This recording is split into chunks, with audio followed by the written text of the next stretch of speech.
Ya, baik. Assalamualaikum warahmatullahi wabarakatuh. Ini adalah klarifikasi untuk topik yang terakhir ya, hidrolisis glikosida dan MS. Oke, ini sudah dijawab sebetulnya. Ini ciri khas masing-masing. Oke, sudah terjawab.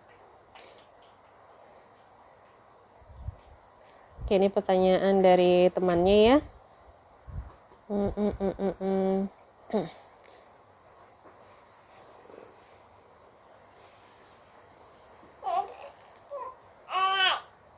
Oke, di sini akan berbeda ya pelarut antara ekstraksi dengan analisa gitu. Kalau ekstraksi itu tujuannya adalah untuk mengambil untuk mengambil zat-zat yang berkhasiat dari tanaman gitu. Artinya di sini yang sangat dipengaruhi adalah kepolarannya dan sifat dari pelarut, sifat pelarut dan juga sifat senyawanya. Sedangkan pada saat analisis, nah itu tergantung dari pengennya misahnya gimana gitu.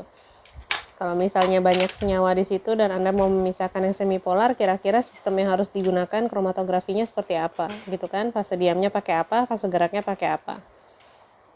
Jadi berbeda. Mengapa dibutuhkan waktu yang berbeda saat hidrolisis? Oke, ini terkait dengan ikatannya ya. Oke, sudah dijawab. Apa alasan utama flavonoid harus dihidrolisis? Oke, most of it terjawab, tetapi sebetulnya nanti kaitannya dengan bioavailability gitu ya, karena artinya di sini bioavailability dari flavonoid dalam bentuk aglikon tentunya akan berbeda dengan bioavailability dalam bentuk glikosida gitu ya, karena kalau kita ngomongin bioavailability kan berarti kan dia harus mampu masuk ke dalam sistem tubuh gitu. Nah, kira-kira siapa yang paling mampu untuk masuk ke dalam sistem tubuh? Kalau kita ngomongin sel itu kan lipid bilayer kan? Kalau kita ngomongin lipid bilayer, kalau untuk senyawa-senyawa yang yang sangat polar itu tentunya akan lebih sulit dibandingkan dengan senyawa-senyawa yang antara non polar sampai semipolar gitu. Tapi sebetulnya kan sistem transport untuk masuk ke dalam sel itu banyak, tetapi biasanya lebih disukai untuk senyawa-senyawa dalam bentuk flavonoid dalam bentuk aglikon supaya bisa meningkatkan bioavailability-nya.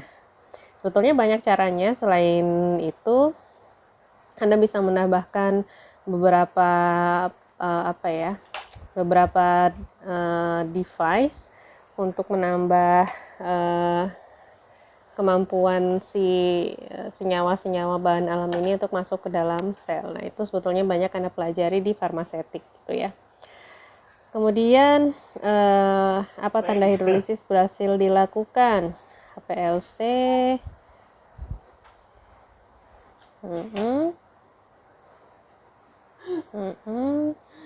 Duduk aja deh mainnya, jangan pengennya diri.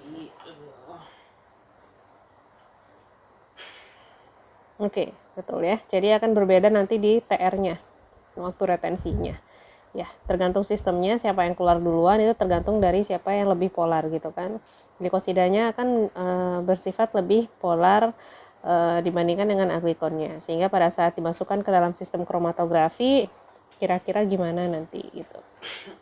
KLT juga sama ya, prinsipnya seperti itu. Jadi kalau memang sudah terpisah, artinya akan ada dua bercak, yang satu adalah milik aglikon, yang satu milik glikosida, di mana nanti posisi untuk glikosidanya menjadi lebih polar, sehingga kalau dianalisa dengan silika gel misalnya, dengan pelarut ya ini ya etilasetat piridin air misalnya, nah itu tentunya glikosida RF-nya akan lebih di bawah dibandingkan dengan yang aglikon.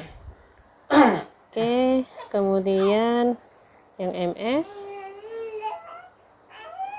ini sudah ya, perbedaan molekul ion non base peak. Apakah yang bisa? Oke.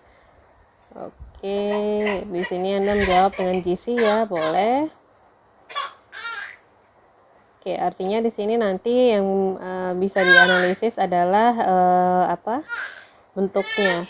Kalau ini Anda lihat dari TR-nya, sedangkan kalau MS itu nanti dilihat dari fragmen yang terbentuk ya. Jadi kalau misalnya fragmennya terbentuk itu aglikonnya, makanya biasanya dia akan membuat base peak. Karena biasanya aglikon itu lebih ketika terjadi pemisahan, bukan pemisahan ya, terjadi pembentukan fragmen, nah itu biasanya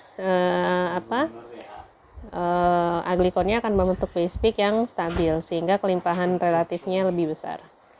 Ya, kira-kira seperti itu jawabannya. Selamat ujian dan mudah-mudahan Anda juga paham ya bahwa farmakognosi dan fitokimia itu saling berhubungan. Jadi mungkin bisa di-recall sedikit flavonoid itu punya sifat apa aja, khasiatnya kira-kira apa, dan kira-kira proses analisanya seperti apa sudah banyak kita jelaskan dan sudah banyak dijelaskan dan kita diskusikan ya kemarin selama kuliah.